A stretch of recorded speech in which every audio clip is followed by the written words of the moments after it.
Bueno, bienvenidos a todos. Esta es una nueva entrega de Cápsulas COVID y el día de hoy tenemos a dos invitados muy especiales que aceptaron acompañarme en este café conversación para hablar un poco de lo que está pasando sobre los casos que están falleciendo en casa. Es importante que hablemos de esto porque casi el 40% de la gente que ha fallecido durante la pandemia, el día anterior a fallecer estaba en su casa, no estaba en hospitalización ni en una unidad de cuidados intensivos. Considero importante visibilizarlo porque cuando vemos las noticias o cuando vemos los anuncios de gobierno, notamos que se enfocan muchísimo en el tema de cantidad de respiradores y cantidad de unidades de cuidados intensivos.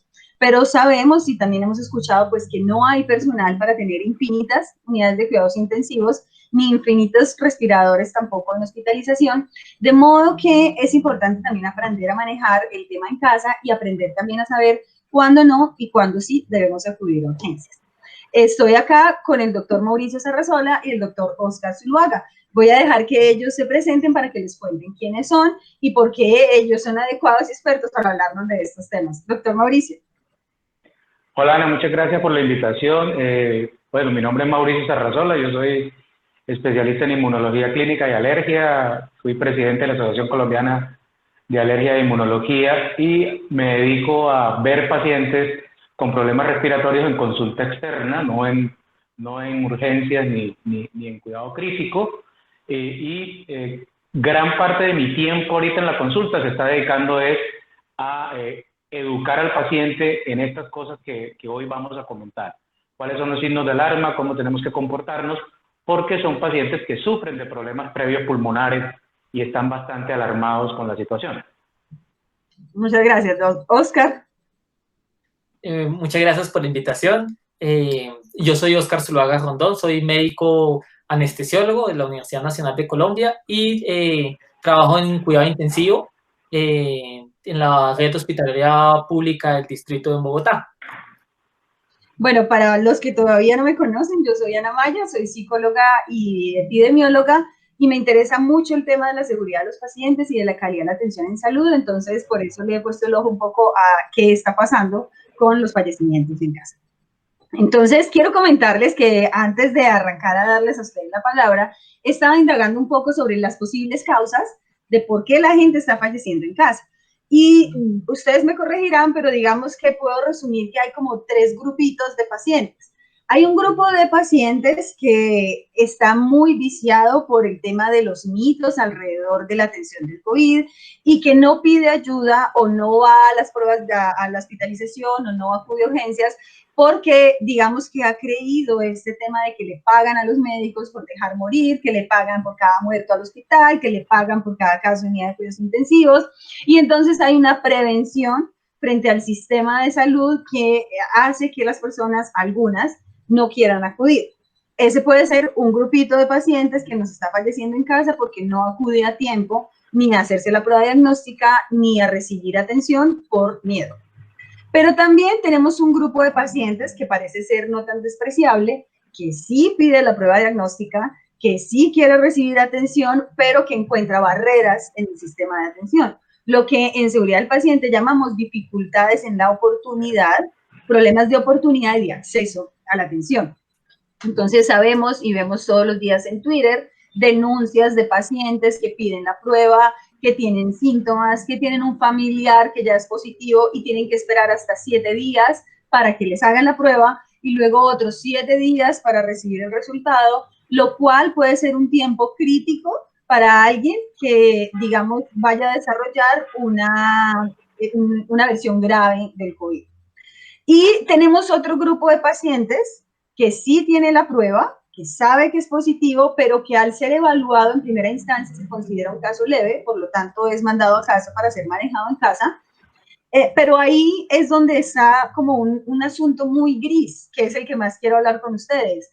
No sé qué está pasando en la remisión a casa, no sé cómo se está haciendo, no estoy atendiendo pacientes, ustedes nos pueden contar más, pero no sabemos si es que los pacientes se nos están yendo a casa sin tener clara la información sobre los signos de alarma, sobre las diferencias en los cuadros del COVID, sobre cuáles serían esos signos que le indican que debe ir a urgencias y consultar de inmediato sin esperar a que la situación se nos ponga muy compleja. Entonces es ahí donde creo que ustedes nos pueden ayudar muchísimo, a contarnos qué están viendo en los pacientes, cómo podemos detectar quienes estamos en casa, que podemos estarnos agravando o que ya es momento de no esperar más. Entonces, doctor Mauricio, te doy la palabra para que tú nos cuentes desde tu perspectiva, si estás de acuerdo conmigo, si hay algo que quieres complementar, qué es lo que tú estás viendo.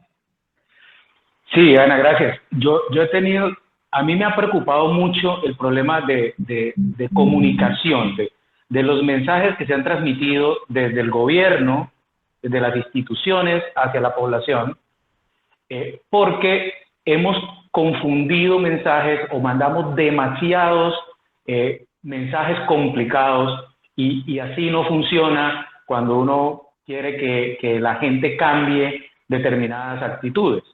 Me explico, desde el principio de la pandemia era irreal pensar que íbamos a conseguir rápidamente los ventiladores, que íbamos a montar una infraestructura para pruebas diagnósticas del tipo que los modelos internacionales exitosos planteaban, ¿cierto?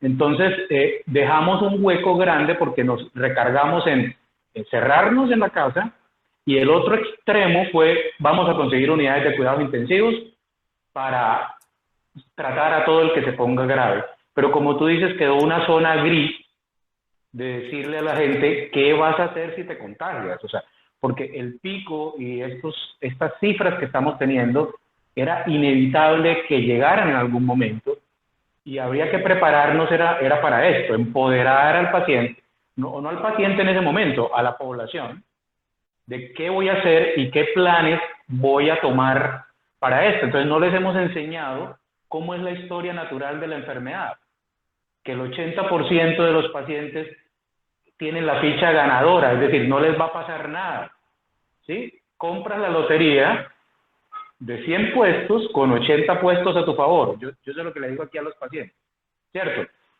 De esos 80, la mitad ni siquiera van a saber que estuvieron enfermos, son los asintomáticos. Entonces, en ese grupito de 50% asintomáticos, el otro 50 de ese 80 que tiene síntomas muy leves, la prioridad no es una prueba de PCR, por decirlo así. Es decir, ya aquí se nos acabaron, yo estoy en Cúcuta, es decir, aquí no hay forma de que te entreguen el resultado de una prueba de PCR antes de 15 días si tienes éxito, o sea, si te va muy bien. Entonces, en esos 15 días, el 80% de los pacientes ya salió de su enfermedad. ¿Listo?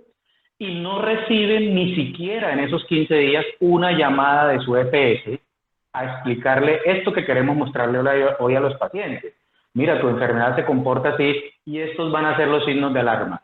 Entonces, cuando salen en televisión a decir es que la gente no ha hecho caso, yo creo que hemos fallado mucho en cómo hemos transmitido esa información. Esa es mi primera impresión y después, si quieres, vamos a ir tomando punto por punto, pero creo que hemos fallado muchísimo en el mensaje. Doc, quisiera complementar ahí a lo que tú dices.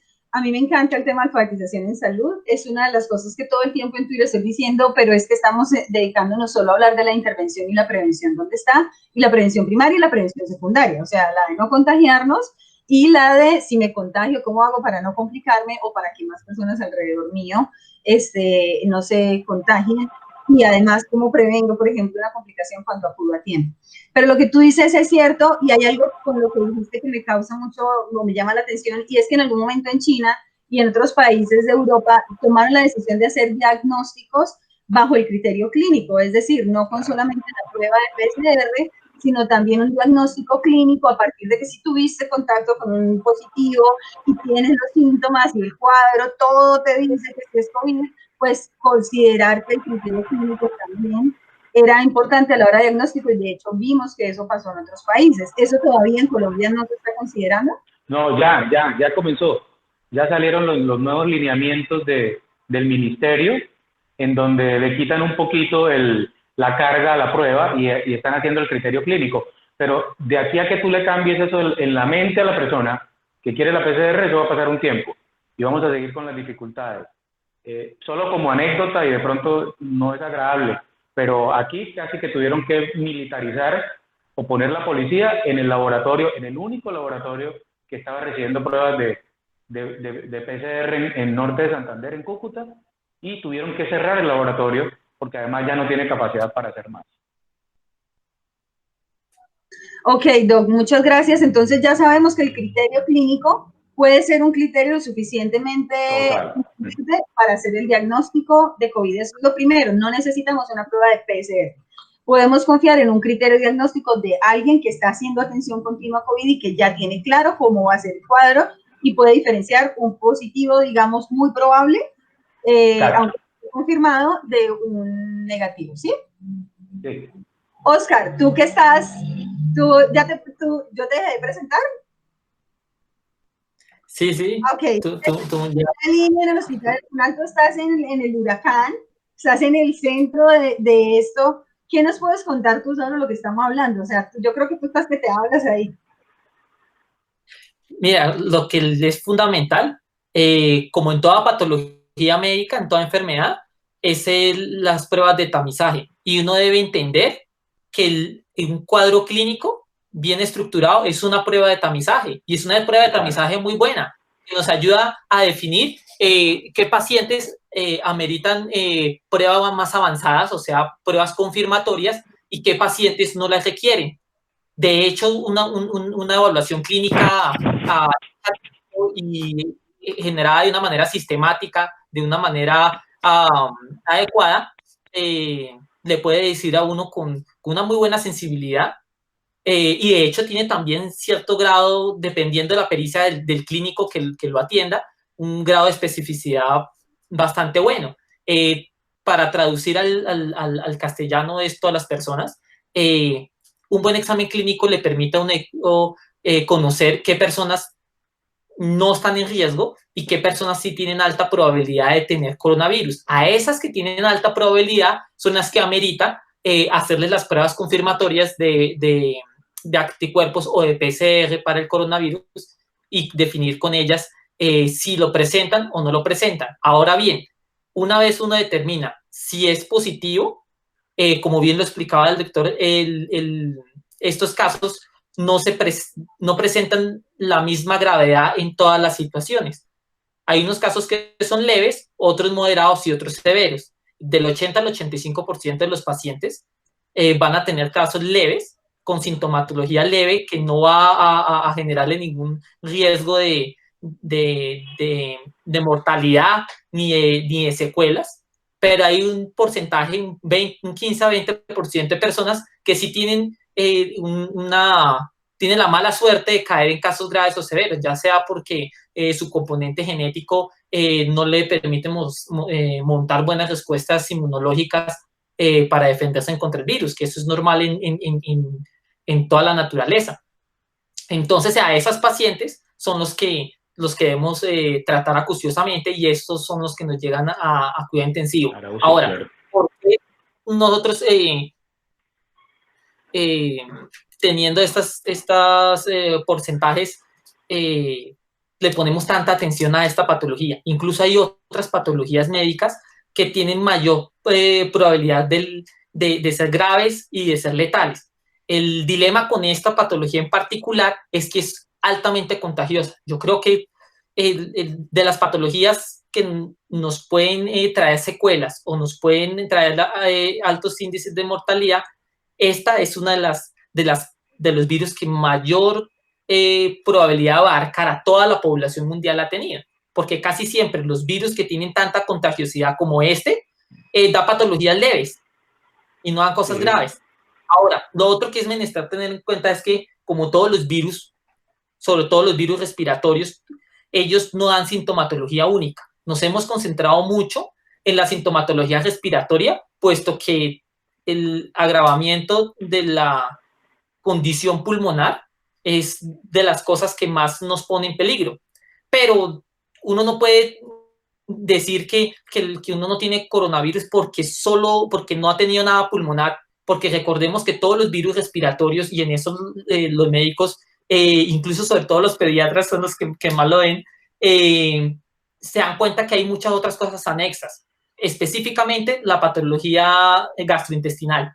Los virus respiratorios usualmente no dan solo gripa, da gripa más patología gastrointestinal, ya sea diarrea, ya sea náusea, ya sea vómito.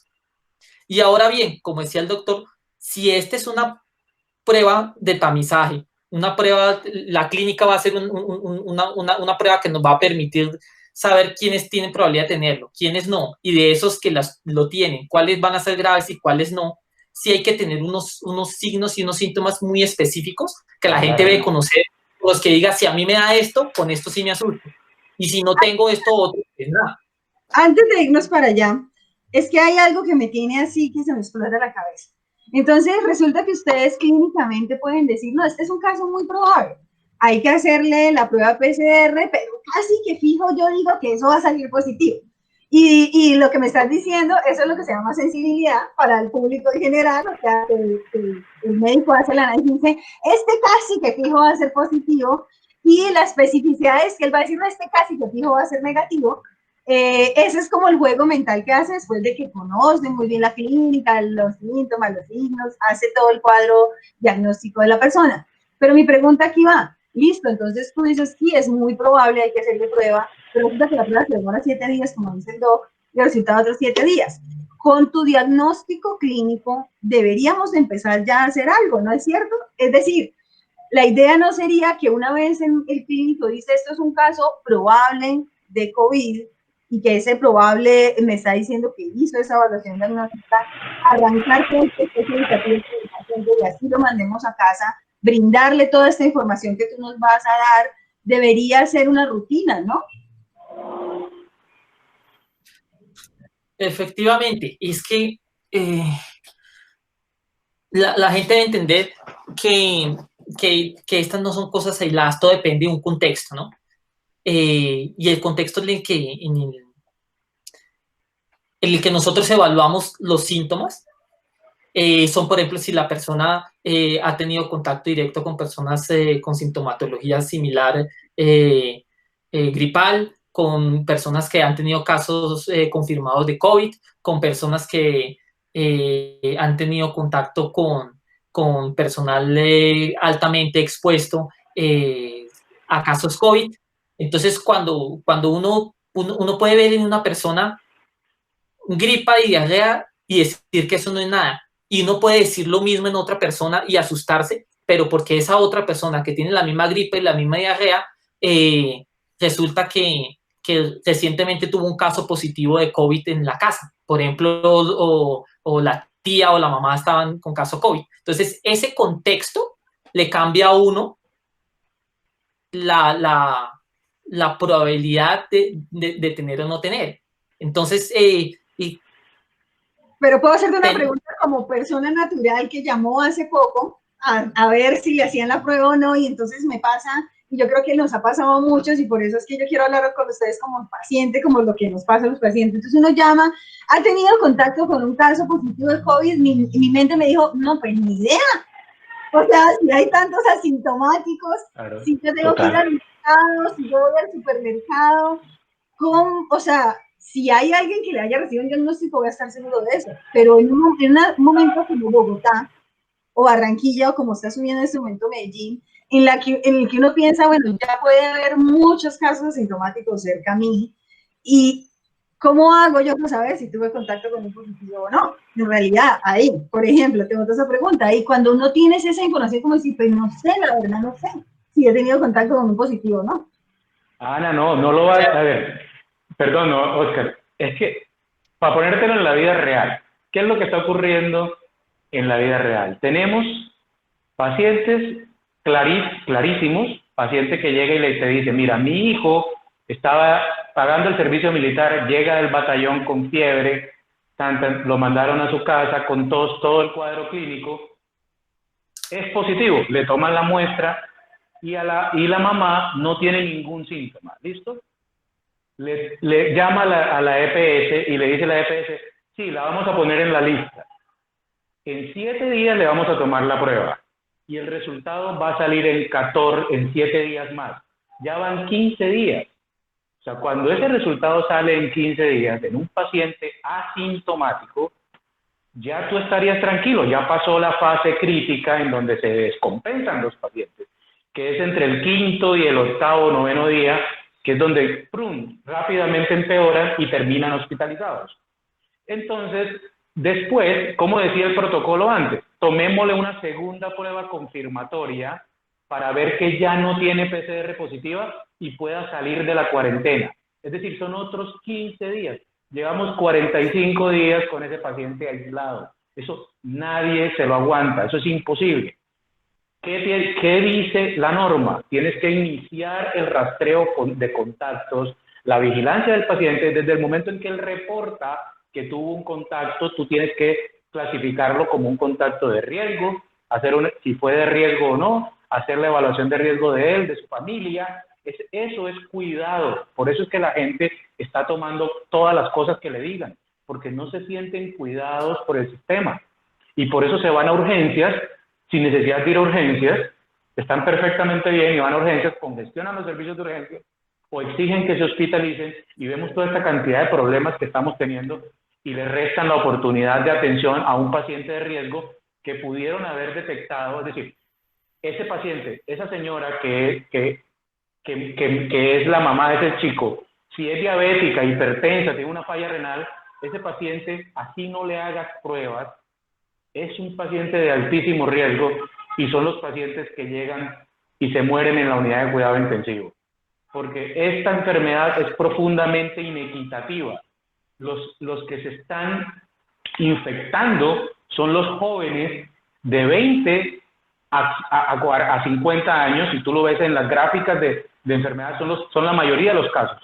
Pero los que están poniendo los muertos son los que tienen o factores de riesgo o son mayores de 60.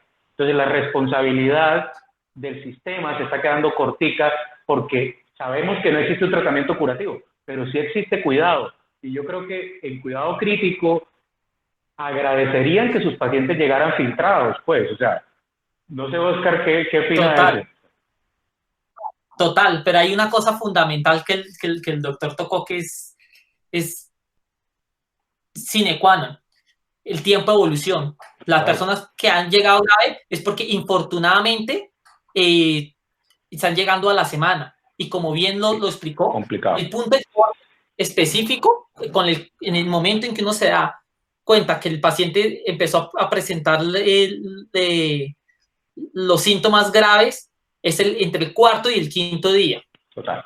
Este punto es fundamental, y de verdad uno lo nota claramente. Todos los pacientes que le llegan a uno para cuidado intensivo, la inmensa mayoría, por no decir el 98%, todos al menos estuvieron una semana en casa y empezaron a agravarse. Claro, le dimos tiempo al virus a que se fuera desarrollando y fuera generando las alteraciones fisiopatológicas que se van a manifestar al quinto día ya como eventos patológicos. Entonces la idea es cogerlo, detectar qué caso grave podría haber a tiempo antes del cuarto día, para poderle dar tratamiento inmediato y tratar y evitar que desarrollen todos los efectos fisiopatológicos que se están llevando a cabo en el cuerpo del paciente y que nadie se está dando cuenta.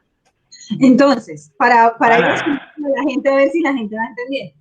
No necesitamos PCR en este momento como única forma para saber si somos positivos. Un buen diagnóstico clínico puede darme una alta probabilidad que me va a llevar a hacer la prueba confirmatoria o no.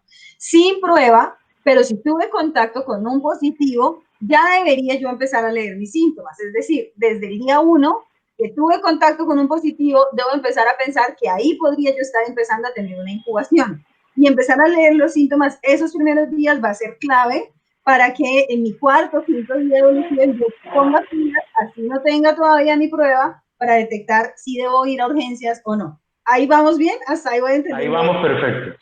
Listo. Entonces ahora... Tienes que aislar, ojo Ana, tienes que aislarte. Exacto, sí, te sumes como un positivo. Lo primero es aislarte. Exacto, sí. Entonces, por contacto con un positivo, soy un positivo probable. Me miren y hasta que no me miren o no me hagan pruebas, soy un positivo probable. Y voy a empezar a leer mis signos, mis síntomas, para saber si, aunque no tenga prueba, debo salir corriendo a urgencias. Ahí vamos. Correcto. Bien. Entonces, ahora enséñenos qué tenemos que saber en casa, para qué tenemos que estar leyendo, que no sea solamente tercer especial. Recalquemos el tiempo. O sea, crítico tus síntomas entre el cuarto y el séptimo día. Creo que Oscar ya lo enfatizó, esa es como la ventana. Yo lo estoy simplificando de pronto mucho para mis pacientes, pero yo trato de simplificársela mucho.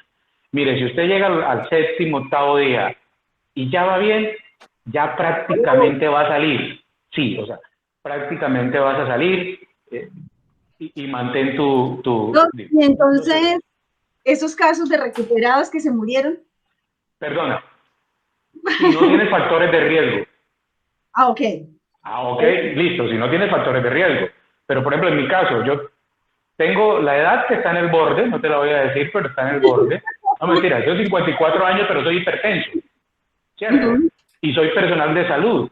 Yo sé que si llego a tener, yo tengo mi oxímetro, tengo mi termómetro, porque yo me lo llevo para mi casa, y yo sé que tengo que llamar a mis amigos en el quinto día, si yo veo que me estoy desaturando. Y lo que mostró, lo que dijo Oscar es cierto, los pacientes pueden están en el borde y eso él no lo puede explicar mejor, pero se desaturan muy rápido. Entonces, si quieres, esa partecita de la frecuencia respiratoria y saturación, de pronto Oscar... Eso es lo que ahorita vamos a enseñar muy bien para que la gente sepa, pero entonces eso va a ser contundente en el aprendizaje que queremos llevar hoy. Pero entonces, si yo soy una persona joven, si no tengo preexistencias, digamos que al 10º día de haber tenido contacto, 7 días de haber tenido un contacto positivo, pues sí, salí victorioso. Si hubiese sido positivo, no hubiese positivo, podemos eliminar el riesgo a casi cero, pues ya de lo que... Casi, sí, ya. Ahora, hay unos casos que aparecen como recuperados y que fallecieron. ¿Eso será error de digitación? Eso será, porque también ocurre, todos sabemos que en Civigila hay muchos problemas de subirlos, pues cuando se suben los datos al sistema, el error humano siempre existe, cuando hay sobrecarga laboral hay más probabilidad de que uno se equivoque. Pueden ser estos casos de equivocación de digitación, o sí hay casos de personas que se contagiaron hace 30 días y resulta que a los 30 días fue que fallecieron. ¿Has visto esos casos, Oscar? ¿Puede haber algo ahí o...? Sí, pueden haber, pero mira que son casos raros, porque la persona que de verdad hace sintomatología grave y hace eventos fisiopatológicos graves, siempre se manifiestan de alguna manera. Es imposible que usted llegue, o sea, para uno morirse, tiene que haber pasado muchas cosas graves antes y tiene que haber superado gran cantidad de mecanismos de defensa que el organismo tiene. O sea, el organismo no es que le dio un virus y se dejó morir. Él se defiende de muchas maneras y tiene que haber vencido todas esas defensas para terminar en muerte. Entonces es muy raro que no presente sintomatología. Yo pienso que pueden ser dos cosas. La primera, se mueren por las secuelas. Los casos moderados y graves dejan secuelas y son secuelas serias, a veces las que dejan, bastante serias, que pueden, si no se manejan con astucia, terminar llevándolo a la muerte. Y en segundo lugar, hay una cosa que todavía no se ha definido en la ciencia, estamos en eso, se están estudiando esas cosas, a ver si es posible en esta patología que se esté presentando reinfección con el virus o haya otras cepas diferentes del mismo virus que sean más virulentas que las otras. Entonces puede ser que se infecte con una nueva cepa más virulenta y esta nueva que es más virulenta pues genere la sintomatología grave. En un paciente que ya estuvo golpeado por un primer evento, está más con menos reserva funcional y terminan falleciendo prontamente. Esto está en estudio porque no se sabe realmente después de haber tenido la primera infección, es capaz de volverse a infectar o si uno realmente hace una memoria inmunológica efectiva. Ahí estamos, pero yo pienso porque creo que le estamos dando mucha visibilidad solamente a que se muere un porcentaje, se vive, mueren y viven, pero la carga de una enfermedad también se mide en secuelas, en calidad de vida, en los años de vida perdidos, en calidad de vida después de pasar por esa enfermedad, y de eso poco se está hablando sobre las secuelas que quedan, y eso no le deja ver el riesgo real a la gente joven, porque entonces la gente joven dice, ah, no, pues no me muero. No, pero no está chévere que quedes con unas secuelas, como con una dificultad para respirar el resto de tu vida o que pierdas la capacidad física si eras un deportista y luego ya no tengas esa misma capacidad física el resto de su vida. Eso no es chévere. O quedar sin olfato, sin gusto, no es nada chévere. Entonces, Eso me parece interesante, Oscar, que manejes que hayas comentado el tema de las secuelas, porque es importante visibilizarlo. Entonces, pero para darle un poquito de orden a la gente y que les vaya quedando el tema claro, que es lo que quiero que les quede en la memoria, ¿cuáles serían esos signos y síntomas que vamos a leer esos primeros 5 días? O sea, es del día 1 al 4, desde que sospechamos que podemos ser un positivo, que tuvimos contacto con un positivo, que me hicieron la prueba o que empecé a presentar síntomas y creo y tengo alta probabilidad de ser positivo. ¿Cuáles son esos signos y síntomas que yo debería estar pendiente de estar observando?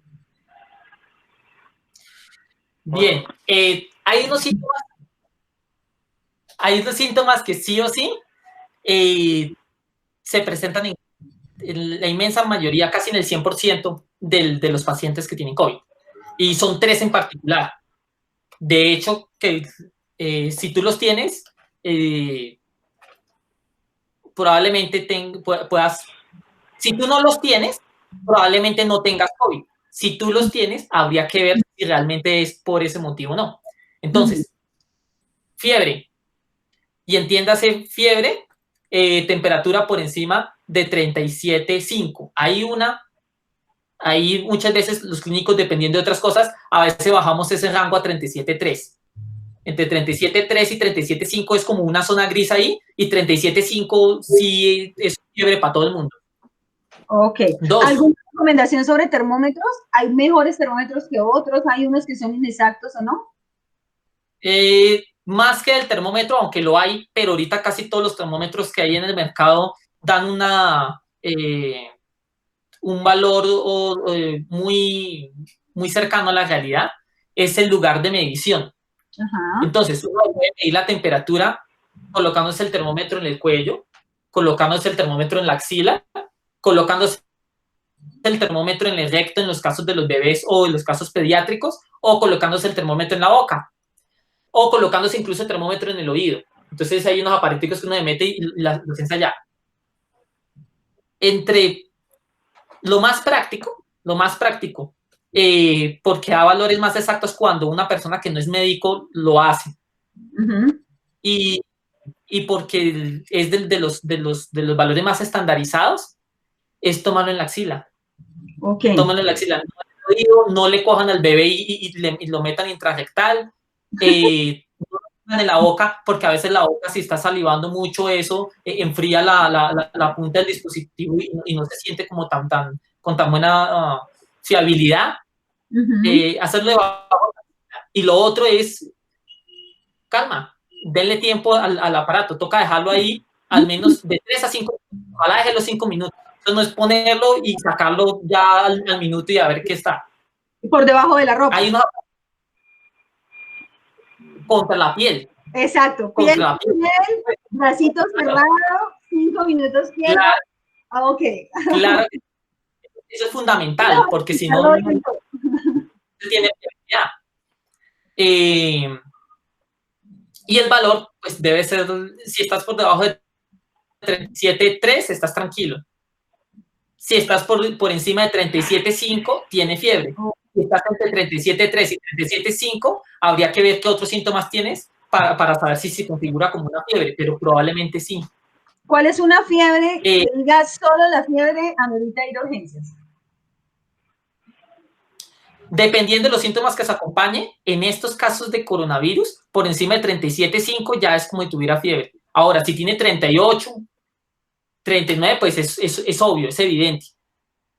Pero con que tú tengas 37.5 y tengas otro tipo de sintomatología conexa, es suficiente.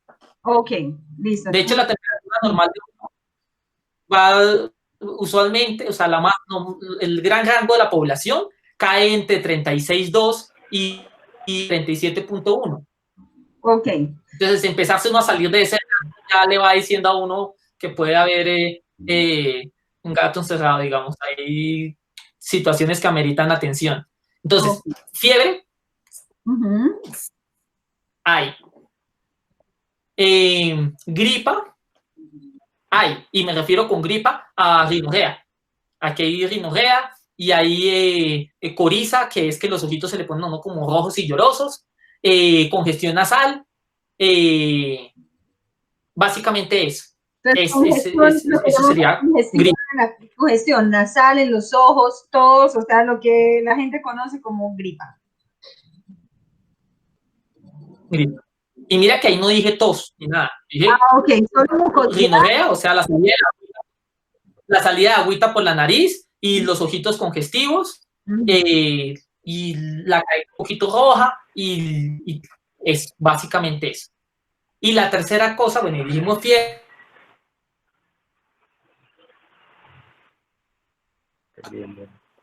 Y eso no es tan común en los, porque muchos virus respiratorios no pueden tener la gripa. Time, se te cortó la señal, entonces devolvámonos. Ibas en fiebre, congestión nasal, ojos llorosos, vamos a hacer. Exacto, fiebre, sintomatología gripal y anosmia. Anosmia es pérdida del olfato. Y eso, aunque se dan en otros virus respiratorios también, tampoco es lo más común. En muchas gripas comunes, uno tiene gripa, pero no llega al punto de que no huelo nada y no respiro nada, no. O sea que ahí ya le dice a uno, ve, este virus no es tan común. Esos son los tres que siempre se dan, pero eso no le dice a uno grave. Ok, en Corea, en algún punto pusieron a la gente a oler vinagre, como una forma de descartar si tenía anosmia o no rápidamente. Cuando uno tiene congestión nasal, en todo caso, cambia un poquito el olfato. Uno siente como que los olores no le llegan igual. Tal vez coger un estándar de un olor así fuerte y medirte diariamente si lo estás sintiendo similar o no, podría ser una buena forma de saber si tengo anosmia o no. Puedes hacerlo, pero no importa el tipo de olor, lo importante es que sea un olor que tú conozcas, en el sentido en que la percepción del dolor sí va a cambiar, pero yo me refiero a que desaparece completamente. Llega un momento en que no huelo nada. Okay. Eso es como que yo huelo que es súper oloroso y no hueles nada, ahí ya estás teniendo anosmia.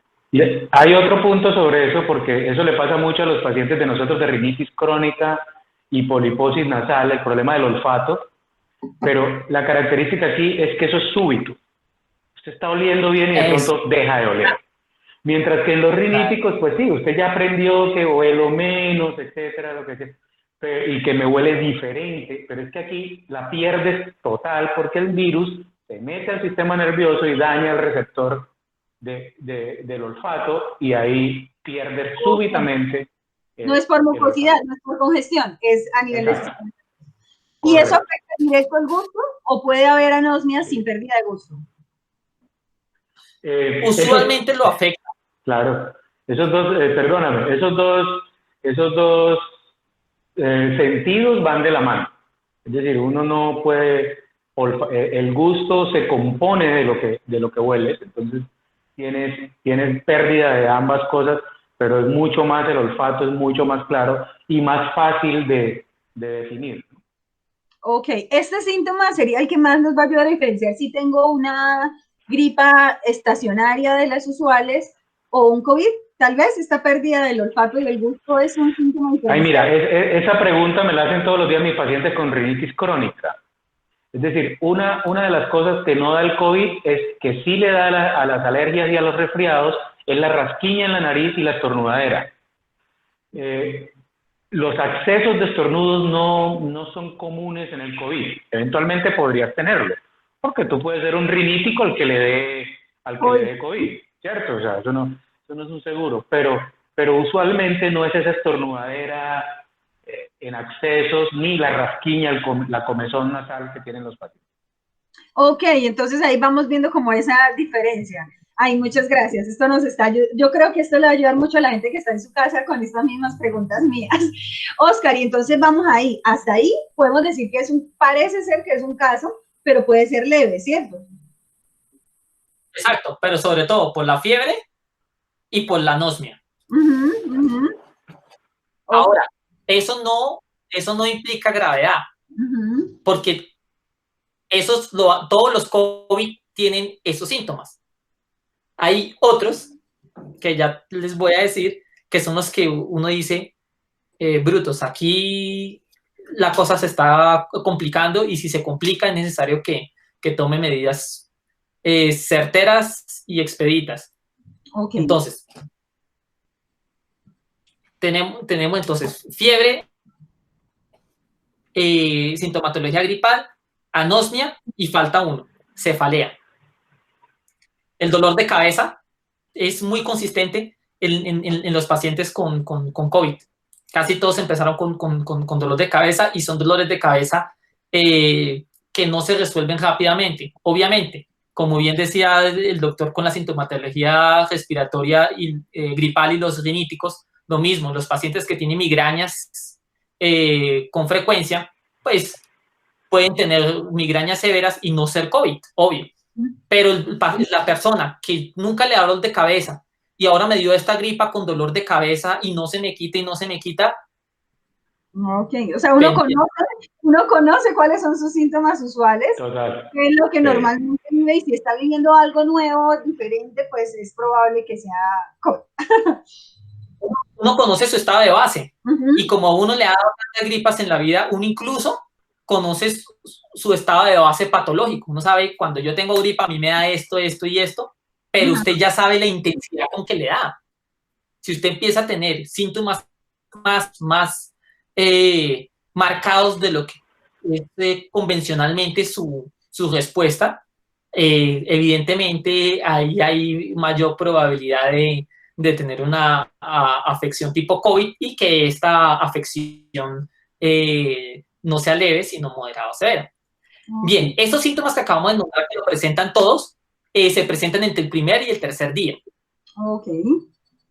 Por eso es que después del cuarto día empezamos a ver qué paciente se va a complicar y va a empezar a presentar síntomas que le indican a uno que puede ser moderado o severo. Y los otros son los siguientes.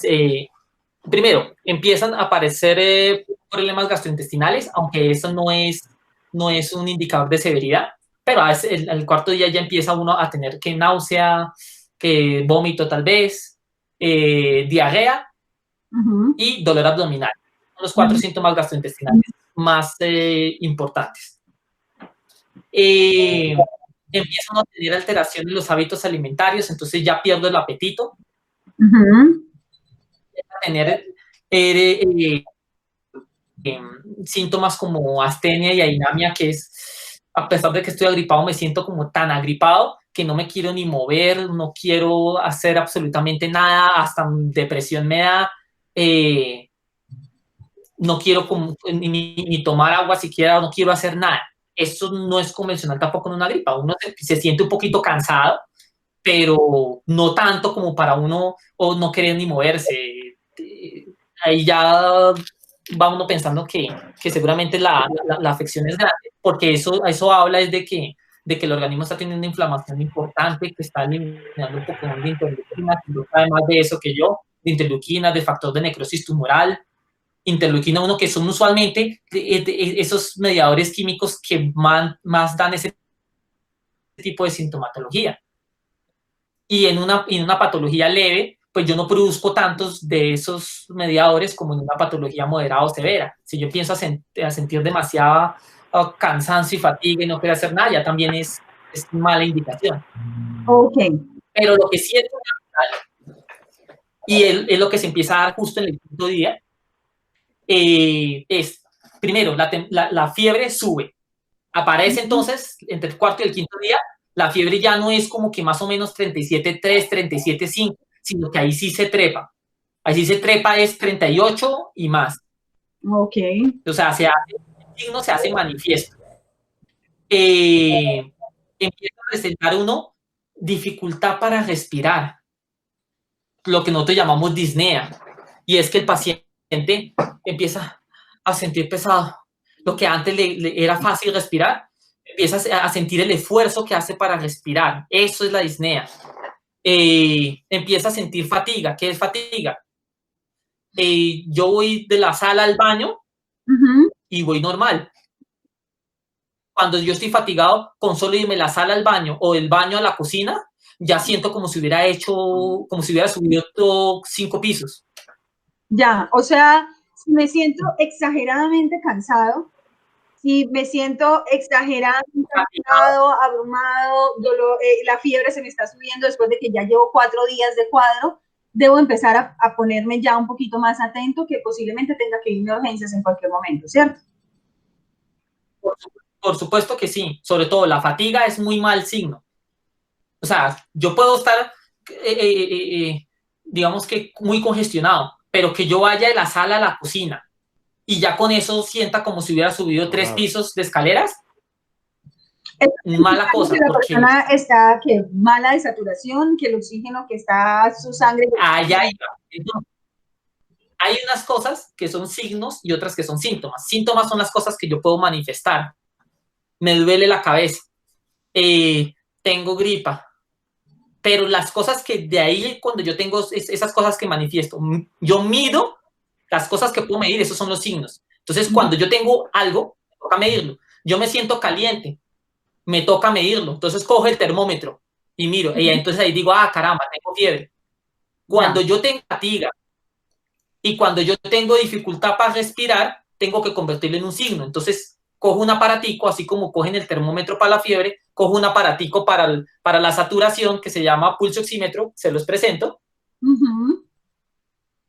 Si uno puede, y este aparato, si uno puede, sería buena idea tener de esto en casa, si tiene un caso positivo. sería muy bueno, se puede, lo venden para todo el mundo. Lo que pasa es que muchos de estos son costositos. Hay algunos que realmente la mayoría creo que están por encima de 100,000 pesos. Pero es una muy buena idea. Entonces, uno mira y ahí el pulsoxímetro le dice a uno. A ver, déjalo ahí quieto. Eso, ahí lo veo. Ahí dice muestra unos dos valores. 103.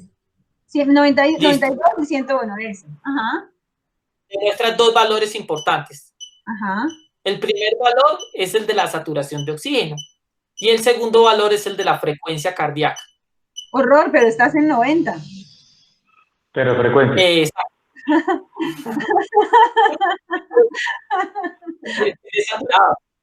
La idea, estos dispositivos también tienen, hay unos que son más fidedignos que otros.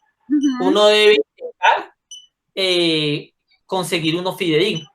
Y son muy fáciles de utilizar. Uno apenas lo enciende, como todo aparato, abre la pincita y mete el dedo, usualmente el índice o el pulgar. Están estandarizados.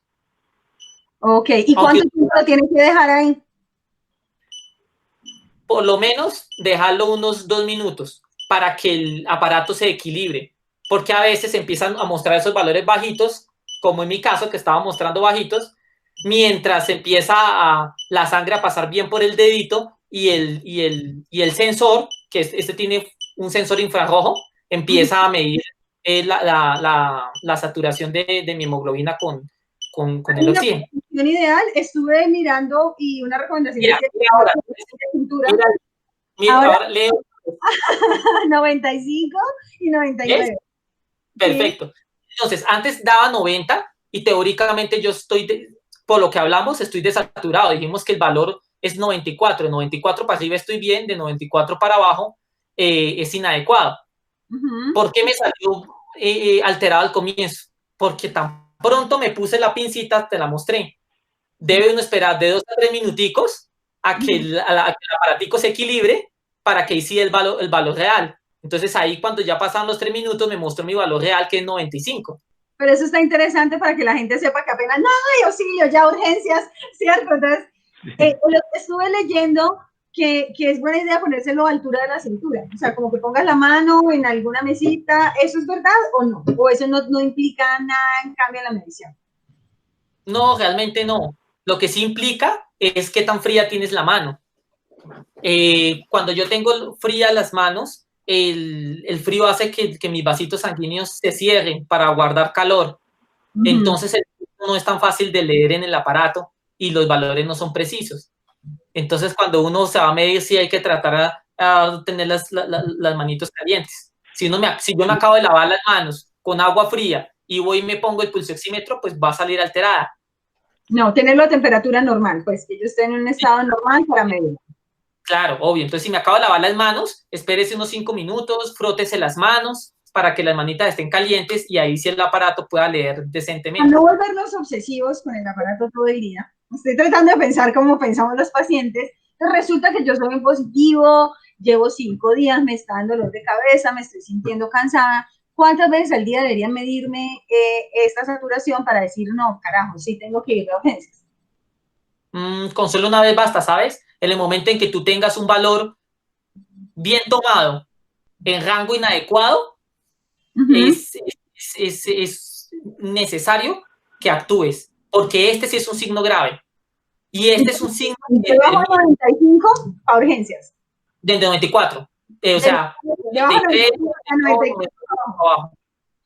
94 Entonces, abajo, cansado más de 4 días, dolor de cabeza, ni lo pienso. Claro, de una. No lo pienses, porque este sí es un signo de severidad.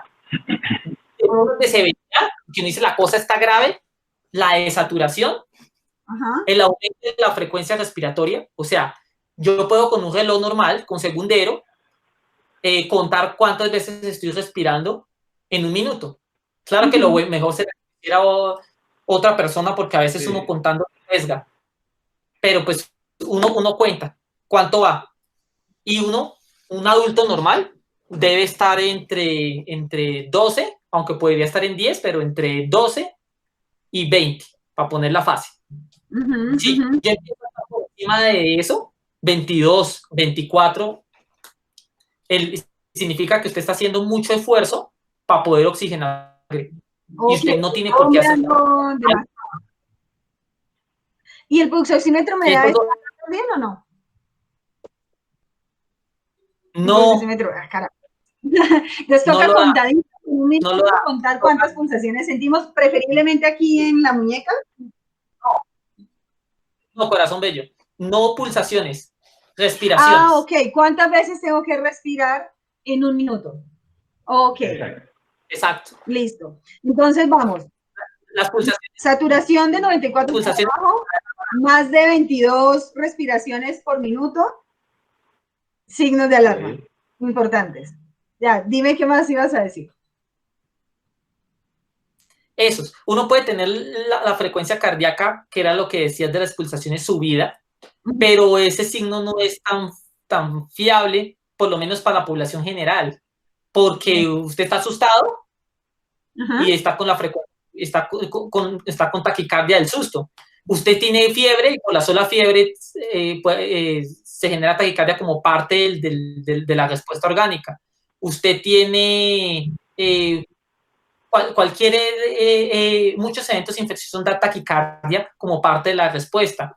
Y eso no implica que vaya a ser que sea grave. Para nosotros en los hospitales sí es diferente, porque nosotros tenemos unos rangos en que sabemos, no, si la frecuencia se subió por encima de tanto, grave. Pero para la población general, no. Para la población general, casi que el solo punto de estarse midiendo le va a dar alta. En cambio, las veces que respiro, sí. Las veces que respiro sí es fundamental. Oscar, y doctor también se me pueden decir, escuché también que podían generarse trombos y que esto puede generar pues complicaciones muy rápidas. ¿Hay alguna forma de que detectemos en casa que puedo estar empezando a generar trombos? También se la dejo a Oscar. En la casa es muy difícil, o sea,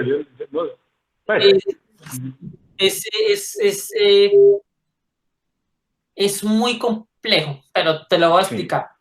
Cuando uno le da COVID, uno habla de cosas respiratorias, porque digamos que son los síntomas más floridos, pero el COVID no es una patología. Me cortó. Tai. Me cortó. Tacho. Se te está yendo la señal. Ahora sí, otra vez. Arranca otra vez desde... No, el COVID no es solo respiratorio.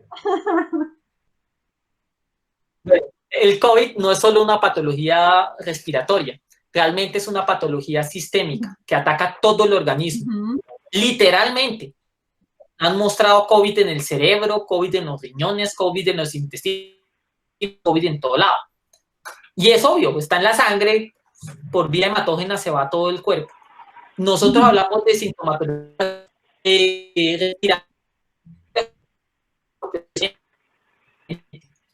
recuerden que es todo el cuerpo y de las más importantes del cuerpo. Se me fue. Te empezó a fallar el internet en el momento más interesante. Estás como caído de red. ¿Será que cuelgas y reinicias? ¿Será que te pegas a una Wi-Fi diferente? Ok, y mientras viene Oscar, ya llegó Oscar otra vez. Se puede aprovechar a mencionar el mito. Ahora la gente tiene el mito de que es que ahora todo es COVID. En realidad, lo que estaba comenzando a explicar Oscar es que el COVID es una enfermedad multisistémica. Que lo que inicialmente comenzamos a ver fue lo pulmonar y es lo que casi siempre lleva a la muerte al paciente, pero una vez entra en las fases graves de la enfermedad, se comienza a afectar todo el organismo. Y esto no solo ocurre en el COVID. Nosotros en medicina tenemos varias enfermedades, ejemplo o paradigma de lo que afecta a cualquier cosa. Entonces, lo hemos convertido casi como una broma entre nosotros, cuando no sabemos qué tiene un paciente, o es tuberculosis o es lupus, porque dan de todo, ¿sí? Entonces, cualquier cosa puede ser eso. Entonces, ese mito no es que nos lo hemos inventado nosotros, es que así se comporta la enfermedad, así se comportó el otro SARS que hubo, o sea, afecta a todo el organismo. No sé si Oscar ya está en línea. Porque íbamos por la parte circulatoria. Ahora sí. Bien, entonces, lo que el doctor dice tiene todo el sentido porque el virus está en la sangre. No es que el virus está en los pulmones, está en la sangre misma. Y por medio de ella puede llegar a cualquier órgano. Ahora, la sangre tiene unos elementos fundamentales que se ven alterados por el mismo virus, que es la cascada de la coagulación y las plaquetas. Yo altero eso, voy a generar gran cantidad de trombos. Eso sucede en las reacciones inflamatorias graves, porque el organismo hace reacciones inflamatorias graves cuando tiene algo, cuando hay una afección muy grave, una lesión muy grave en el organismo, y después él sabe que tiene que repararla. Y para repararla, ¿qué hace? Trombos para trancar ahí lo que esté sangrando, que usualmente los órganos que se dañan sangran, y luego llaman células blancas, o sea, leucocitos, a arreglar ahí la zona y luego de arreglarla, repararla. ¿Con qué la repara? Con fibrina y con elementos cicatriciales, colágeno y elastina, que generan esa es la reacción normal a todo, a infecciones, a lesiones, a una puñalada, a cualquier tipo de lesión. Sí, correcto, quemaduras.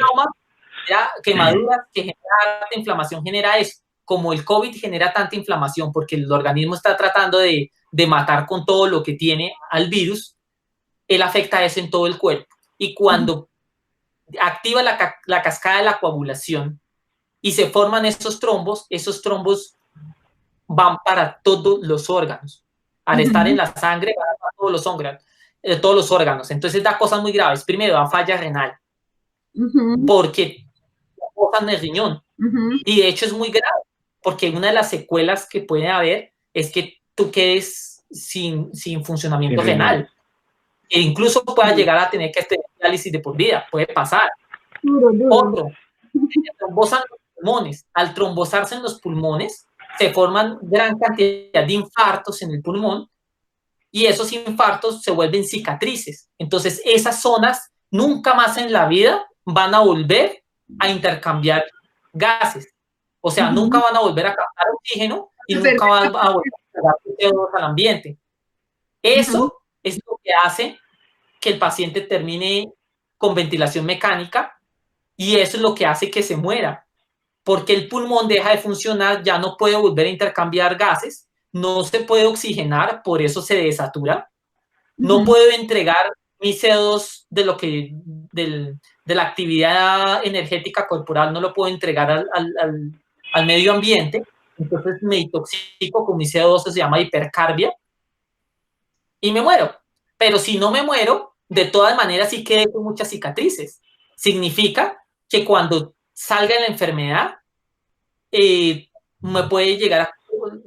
El solo vivir me puede costar. Respirar y andar respirando, puedo vivir con fatiga intensa toda la vida. O si me va bien, voy a vivir normal, no voy a sentir fatiga, pero en el momento que haga un ejercicio intenso no voy a poder. Pierdes capacidad física, capacidad pulmonar. Obvio, porque ya tengo muchas zonas en los pulmones que generaron cicatrices y que ya nunca van a volver a recibir oxígeno ni a entregar CO2. Y eso pues, es grave para cualquier persona porque es como, ya no puedo volver a subir escaleras porque entonces me fatigo y me toca siempre por ascensor. O si yo soy un deportista de alto rendimiento, se me dañó la vida porque lo que yo sabía hacer era ser un gran basquetbolista y ahora no puedo hacerlo porque me fatigo con solo correr.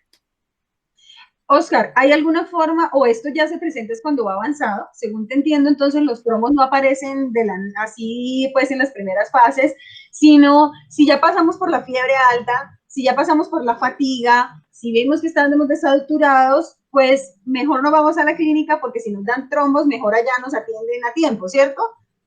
¿Es algo así? Pero ¿sabes cuándo se presenta eso? Entre el 5º y el 8º día. Ah, o sea, es como... Por eso, cuando ya la cosa no me pasó, empecé a tener síntomas graves. Los síntomas graves pueden ser secundarios a que se empezaron a formar esos trombos. La desaturación de la que hablábamos, que en el aparatico que me pongo en el dedo, en este aparatico, los valores están bajitos, es porque puede ser que ya trombos se fueron al pulmón y empezaron a tapar vasitos sanguíneos que le llevan, que son los que reciben el oxígeno que el pulmón respira. Entonces yo respiro y me lleno el pulmón de aire, el aire tiene oxígeno, pasan unos vasos sanguíneos por el alvéolo y se chupan ese oxígeno.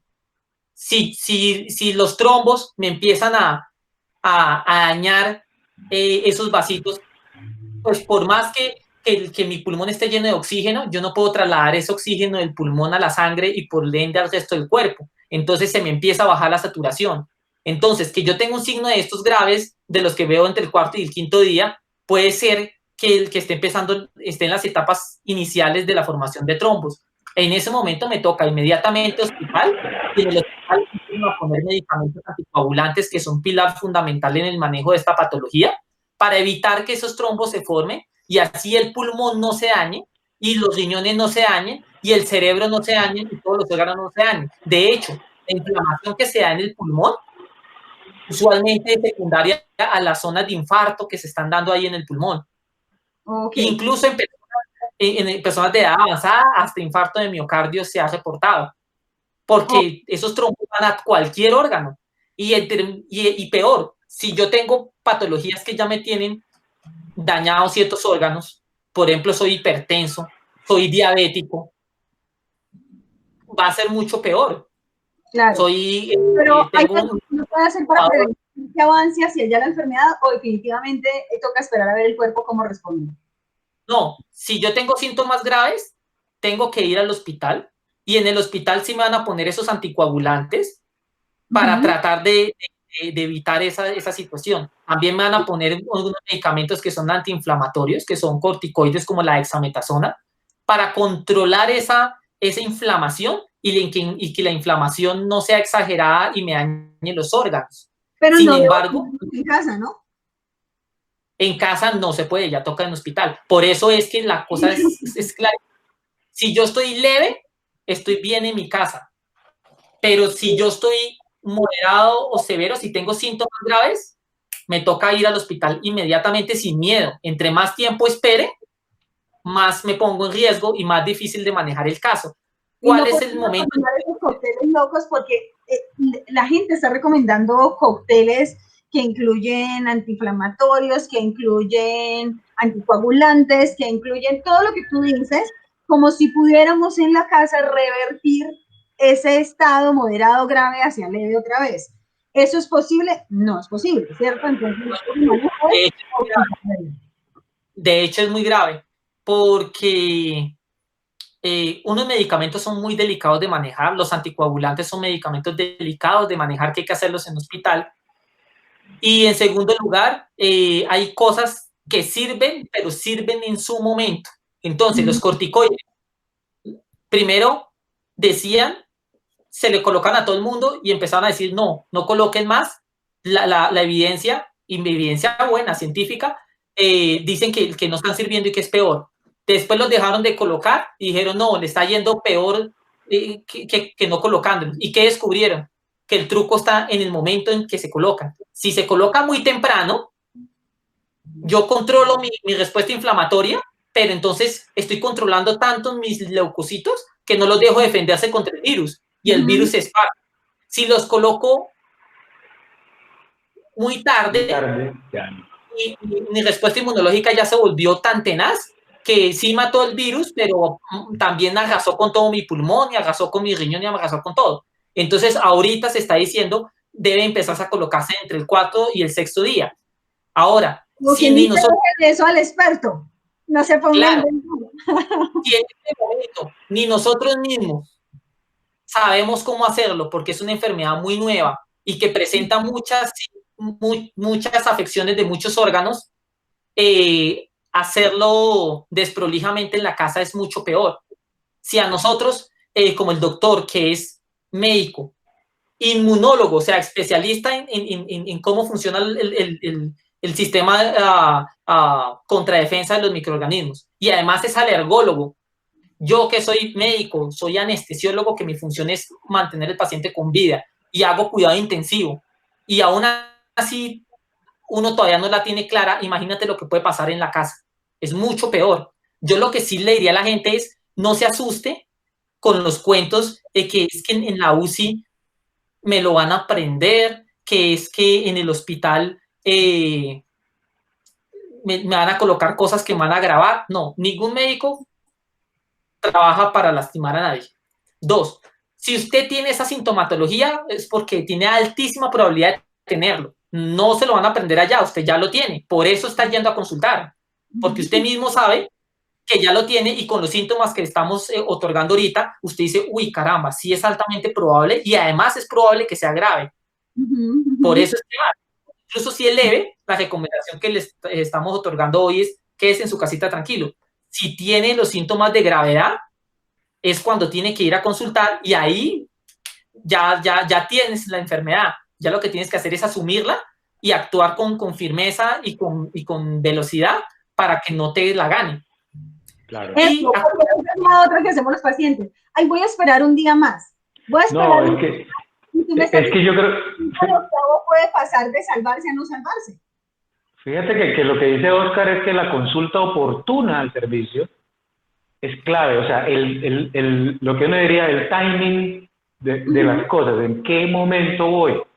El retraso en la consulta, cuando nosotros tenemos el conocimiento de cómo se comporta la enfermedad, cuando el paciente tiene el conocimiento de cómo se comporta su enfermedad, puede él tomar la decisión, yo me voy, y seguramente se va a atender de la mejor manera.